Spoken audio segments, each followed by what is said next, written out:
आज हम लोग साइंस के रिलेटेड कुछ ऐसे क्वेश्चन आंसर करने वाले हैं जो बोर्ड एग्जाम में 90% तक मैच करने वाले हैं। 90% तक जो है मैच करने वाले हैं और क्वेश्चन भी इसी में से 15 से 20 क्वेश्चन आपका मिलने वाला है इस जो मैं अभी पढ़ाऊँगा। तो देरी ना करते हुए सबसे पहले क्वेश्चन की ओर हम लोग चलते हैं। तो जो है आज का कुल क्वेश्चन जो है 40 रहेगा। 40 में से जो है 20 से 25 क्वेश्चन ऐसा है जो बोर्ड एग्जाम में बिल्कुल मैच करने वाला है। तो सबसे पहला क्वेश्चन की ओर बढ़ते हैं। किसी बिंब का अवतल दर्पण द्वारा बना प्रतिबिंब आभासी, सीधा तथा बिंब से बड़ा पाया जाता है। वस्तु की स्थिति कहाँ होनी चाहिए? तो वस्तु की स्थिति जो है मुख्य फोकस तथा वक्रता केंद्र के बीच, या वक्रता केंद्र पर, या वक्रता केंद्र से परे, या दर्पण के ध्रुव तथा मुख्य फोकस के बीच। तो बोल रहा है कि आभासी, सीधा तथा प्रतिबिंब से बड़ा। तो जो है सी तथा एफ के बीच में करेगा। तो जो है किरण आलेख उसका बीम से बड़ा और आभासी तथा सीधा पाया जाता है। ऑप्शन नंबर जो है ए बिल्कुल इसका करेक्ट आंसर हो जाएगा। दूसरा नंबर क्वेश्चन में बोल रहा है वक्रता त्रिज्या आर एवं फोकस दूरी में क्या संबंध है? तो वक्रता त्रिज्या आर और फोकस दूरी में जो है आर बराबर 2f का संबंध है। तो आर बराबर 2f ऑप्शन नंबर जो बी इसका करेक्ट आंसर हो जाएगा। तीसरा नंबर क्वेश्चन में बोल रहा है जब प्रकाश किरण जल से हवा में तिरछी प्रवेश करती है तो प्रकाश की किरण मुड़ती है अभिलंब की ओर या अभिलंब से दूर, या किसी भी दिशा में, या इनमें से कोई नहीं। तो जो है प्रकाश की किरण तिरछी प्रवेश करती है, प्रकाश की किरण जल से हवा में, तो अभिलंब से दूर चल जाएगी। जो है ऑप्शन नंबर बी इसका करेक्ट आंसर हो जाएगा। चौथा नंबर क्वेश्चन बोल रहा है अवतल लेंस से सदैव प्रतिबिंब बनता है सीधा एवं छोटा, सीधा एवं बड़ा, उल्टा एवं छोटा, उल्टा एवं बड़ा। तो जो है अवतल लेंस में कैसा क्वेश्चन बनता, मतलब कैसा लेंस का प्रतिबिंब बनता है? तो इसका आंसर आप हमें कमेंट में बताइए। तो देरी ना करते हुए हम लोग 5 नंबर क्वेश्चन की ओर जाते हैं। तो 4 नंबर का आंसर आप लोग खुद बताइए। तो 5 नंबर क्वेश्चन में बोल रहा है लेंस की क्षमता का एसआई मात्रक क्या होता है? लेंस की क्षमता का एसआई मात्रक मीटर होता है, मीटर प्रति सेकंड होता है, या मीटर स्क्वायर, या डायोप्टर। तो जो है ऑप्शन नंबर डी इसका डायोप्टर बिल्कुल करेक्ट आंसर हो जाएगा।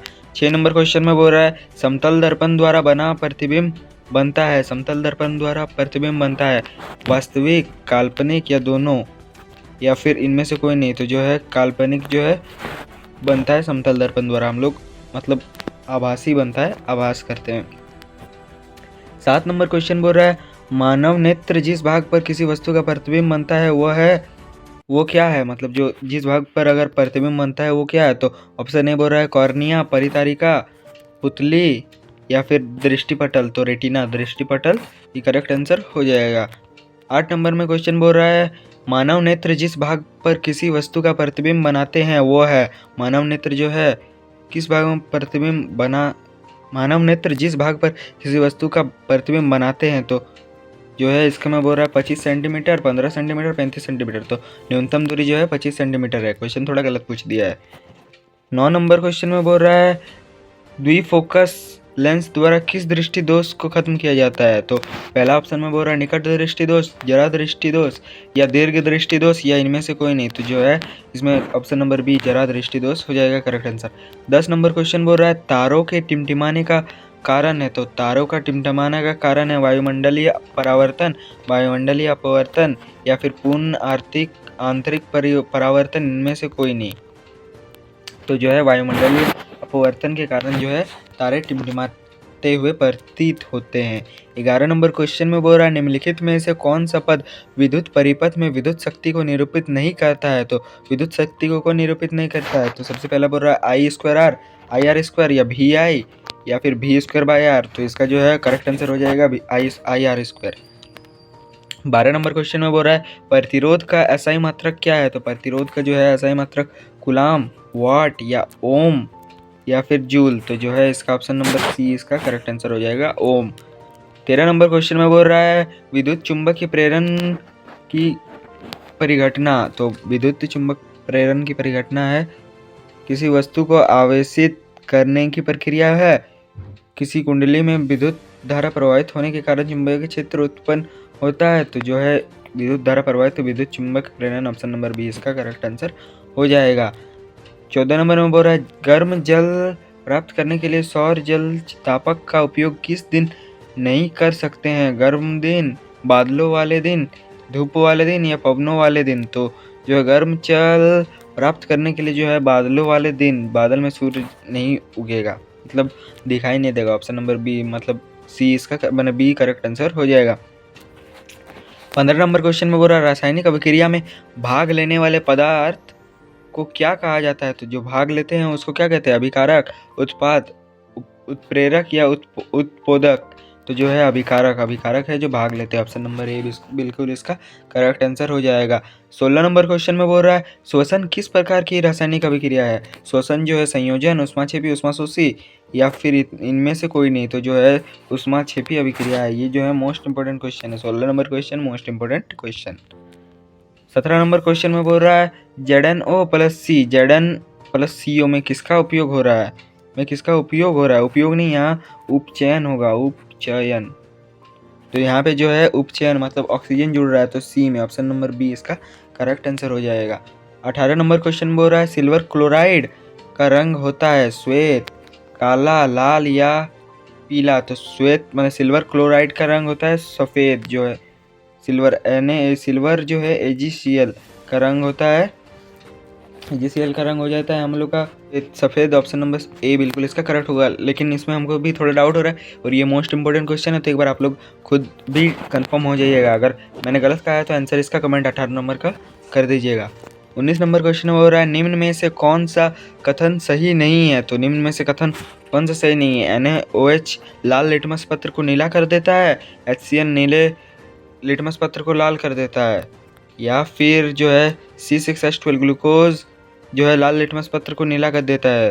तो जो है ये ऑप्शन नंबर सी जो है बिल्कुल करेक्ट आंसर हो जाएगा। ग्लूकोज किसी भी पत्र को लाल या नीला नहीं कर पाता है। निम्न में से किस पदार्थ का pH मान 7 से अधिक होता है? तो जो है किस 7 से अधिक मतलब जो है वो होगा क्षार जो है 7 से अधिक होता है, तो क्षार हो जाएगा। यहाँ पे नींबू खट्टा होता है, जठर रस भी, और ये रक्त का pH मान होता है 7.8।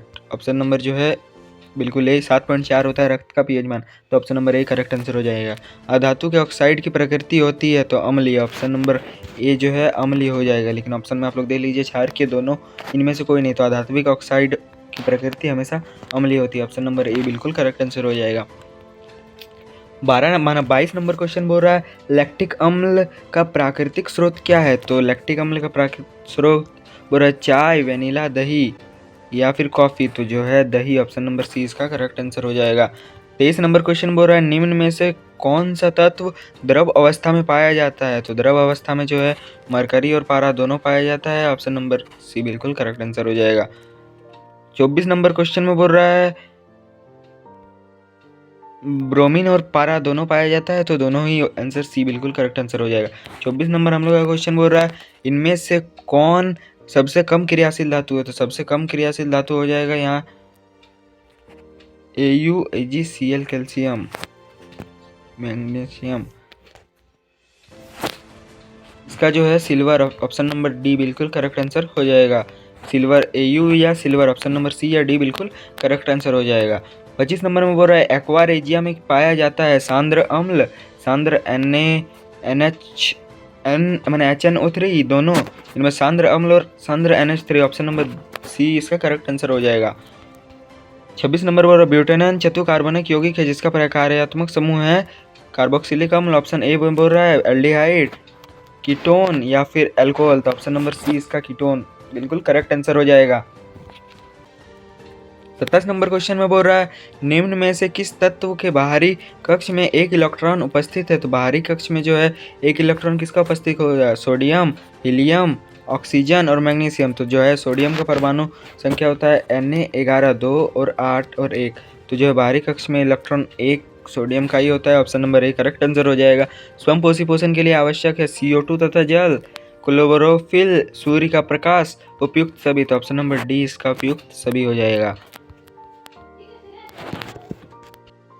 तो जो है अब 29 नंबर क्वेश्चन में हम लोग का बोल रहा है वृक्क की रचनात्मक एवं क्रियात्मक इकाई क्या है? तो वृक्क की जो रचनात्मक और क्रियात्मक इकाई, ऑप्शन नंबर ए बोल रहा है नेफ्रॉन, धमनियाँ, प्लेटलेट्स या इनमें से कोई नहीं, तो जो है नेफ्रॉन, ऑप्शन नंबर ए बिल्कुल करेक्ट आंसर हो जाएगा। 30 नंबर क्वेश्चन में बोल रहा है मानव के हृदय में कितने कोष्ठक होते हैं, मतलब कितने कोष्ठ होते हैं, तो मानव में के हृदय में कितने होते हैं, 2, 1, 3, 4, तो ऑप्शन नंबर 4 मतलब डी बिल्कुल करेक्ट आंसर हो जाएगा।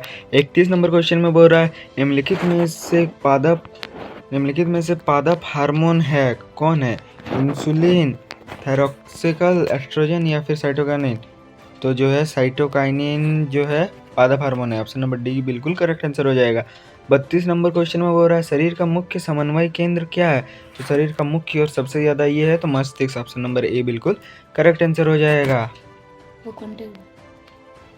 33 नंबर में क्वेश्चन में बोल रहा है कि अलैंगिक जनन में मुकुलन द्वारा होता है, तो मुकुलन अमीबा में होता है, ईस्ट में, प्लाज्मोडियम में, लेशमीनिया में, तो जो है ईस्ट, ऑप्शन नंबर बी बिल्कुल इसका करेक्ट आंसर हो जाएगा, ईस्ट में। तो जो है अब 34 नंबर क्वेश्चन में बोल रहा है परिपक्व हो जाने के बाद अंडाशय विकसित हो जाता है, बीज में, पुंकेसर में, स्त्री केसर में या फल में, तो जो है ऑप्शन नंबर डी फल में करेक्ट आंसर हो जाएगा। 35 नंबर क्वेश्चन में बोल रहा है समजात अंग, 35 नंबर जो है क्वेश्चन में बोल रहा है समजात अंग का उदाहरण है, तो हमारा हाथ और कुत्ते का अग्रपाद या हमारा दांत तथा हाथी का दांत, आलू एवं घास के ऊपरी भूतरी या फिर उपरोक्त सभी, तो जो है यहाँ पे ऑप्शन नंबर डी बिल्कुल उपरोक्त सभी बिल्कुल करेक्ट आंसर हो जाएगा। 36 नंबर हम लोग का क्वेश्चन में बोल रहा है निम्नलिखित में से किसे अनुवांशिकी का पिता कहा जाता है, तो ऑप्शन नंबर डी में बोल रहा है वायसन, लेमार्क, ग्रेगर जॉन मेंटल या फिर चार्ल्स डार्विन, तो जो है ग्रेगर जॉन मेंटल जो है अनुवांशिकी का पिता कहा जाता है उसे। 37 नंबर क्वेश्चन में बोल रहा है निम्न में से कौन आहार श्रृंखला का निर्माण करता है, तो घास, गेहूं तथा आम, ये तो बिल्कुल नहीं करता, ऑप्शन नंबर ए नहीं होगा। बी नंबर क्वेश्चन बोल रहा है घास, बकरी तथा मानव, बकरी, गाय तथा हाथी, और घास, मछली तथा, तो ऑप्शन नंबर बी ज़्यादा सुटेबल हो रहा है, जिसके कारण यही करेक्ट आंसर हो जाएगा। 38 नंबर क्वेश्चन में बोल रहा है निम्न में से कौन उत्पादक है, तो सर्प, मेढक, ग्रासहॉपर या घास, तो उत्पादक जो है हमेशा घास होता है। 39 नंबर क्वेश्चन में बोल रहा है चिपको आंदोलन का मुख्य उद्देश्य क्या है, तो वंशानशन रोकना, बिजली उत्पादन, जल प्रदूषण को रोकना या फिर मिट्टी अपरदन को रोकना, तो चिपको आंदोलन का मुख्य उद्देश्य जो था वो पेड़ों की वननाशन को रोकना था, तो जो है वननाशन को रोकना, ऑप्शन नंबर ए बिल्कुल करेक्ट आंसर हो जाएगा। 40 जो लास्ट नंबर क्वेश्चन है खादिन पाए जाते हैं कहाँ पाए जाते हैं, राजस्थान में, झारखंड में, असम में या फिर नागालैंड में, इसका आंसर आप लोग हमें कमेंट में बताइए। और इस वीडियो का लाइक एम है 500, तो जल्दी से 500 कर दे और हमारे व्हाट्सएप ग्रुप में भी ज्वाइन हो जाइए। व्हाट्सएप चैनल वाला ग्रुप है जहाँ पर इम्पोर्टेंट आपको नोटिस मिलते रहेंगे। तो मिलते हैं तब तक के लिए नेक्स्ट।